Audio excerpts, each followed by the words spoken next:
Hi welcome back to Apeksha blog. ನವರಾತ್ರಿಯ 6ನೇ ದಿನ ದುರ್ಗಾ ಮಾತೆಯನ್ನು ಕಾತ್ಯಾಯಿನಿ ದೇವಿಯ ರೂಪದಲ್ಲಿ ಪೂಜಿಸುತ್ತಾರೆ. ತ್ರಿಮೂರ್ತಿಗಳ ಅಂಶವೇ ಈ ದೇವಿ. ಈಕೆಯನ್ನು ಮೊದಲು ಕಾತ್ಯಾಯನ ಋಷಿ ಪೂಜಿಸಿದ್ದರಿಂದ ಇವಳಿಗೆ ಕಾತ್ಯಾಯಿನಿ ಎಂಬ ಹೆಸರು ಬಂತು. ಕಾತ್ಯಾಯಿನಿ ಅಂದರೆ ಪರೋಪಕಾರದ ಪ್ರತಿರೂಪ. ಈ ದೇವಿಯದ್ದು ಅತ್ಯಂತ ಭವ್ಯ ಸ್ವರೂಪ. ಈಕೆಯನ್ನು ಪೂಜಿಸಿದರೆ ಶತ್ರುಗಳಿಂದ ಮತ್ತು ತೊಂದರೆಗಳಿಂದ ಮುಕ್ತಿ ಸಿಗುತ್ತದೆ.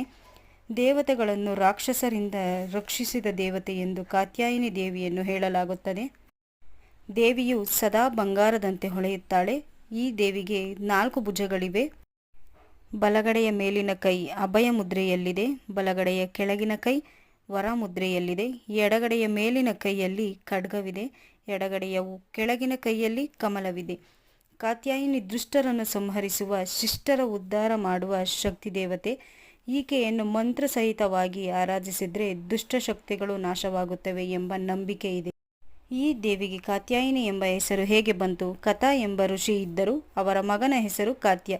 ಇದೇ ಕಾತ್ಯ ಋಷಿಯ ಗೋತ್ರದಲ್ಲಿ ಜನಿಸಿದವರು ಕಾತ್ಯಾಯನ. ಆ ಭಗವತಿಯು ತಮ್ಮ ಮನೆಯಲ್ಲಿ ಮಗಳಾಗಿ ಹುಟ್ಟಬೇಕು ಎಂಬ ಆಸೆಯಿಂದ ಅವರು ಕಠಿಣವಾದ ತಪಸ್ಸು ಮಾಡಿದರು. ಪ್ರಾರ್ಥನೆಯನ್ನು ಆ ದೇವಿಯು ನಡೆಸಿಕೊಟ್ಟಳು. ಕೆಲ ಸಮಯದ ನಂತರ ರಾಕ್ಷಸನಾದ ಮಹಿಷಾಸುರನ ಉಪಟಳವು ವಿಪರೀತ ಹೆಚ್ಚಾಯಿತು.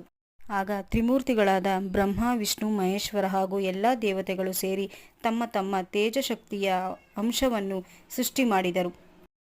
ಆಕೆಯು ಮಹಿಷಾಸುರನ ಸಂಹಾರಕ್ಕಾಗಿಯೇ ಸೃಷ್ಟಿಯಾದವಳು. ಋಷಿಗಳಾದ ಕಾತ್ಯಾಯನರು ಈ ದೇವಿಯ ಪೂಜೆಯನ್ನು ಮೊದಲಿಗೆ ಮಾಡಿದರು.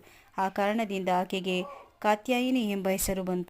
ಕಾತ್ಯಾಯಿನಿ ದುರ್ಗಾಮಾತೆಗೆ ಜೇನುತುಪ್ಪ, ಸಕ್ಕರೆ, ಸಿಹಿ, ಬಾಳೆಹಣ್ಣಿನ ರಸಾಯನ ಅರ್ಪಿಸಿ ನಮಸ್ಕಾರ ಮಾಡಿಕೊಳ್ಳಬಹುದು. ಬೂದು ಬಣ್ಣದ ವಸ್ತ್ರ ಧರಿಸಿಕೊಂಡು ದೇವಿ ಪೂಜೆ ಮಾಡಬೇಕು. ಈ ದಿನ ಭಕ್ತಿಯೆಂದು ಓಂ ದೇವಿ ಕಾತ್ಯಾಯಿನಿ ನಮಃ ಎಂದು 108 ಬಾರಿ ಮಂತ್ರ ಹೇಳುವುದರಿಂದ ಕಾತ್ಯಾಯಿನಿ ದೇವಿಯ ಪರಿಪೂರ್ಣ ಅನುಗ್ರಹ ಪ್ರಾಪ್ತಿಯಾಗುತ್ತದೆ. Thank you for watching.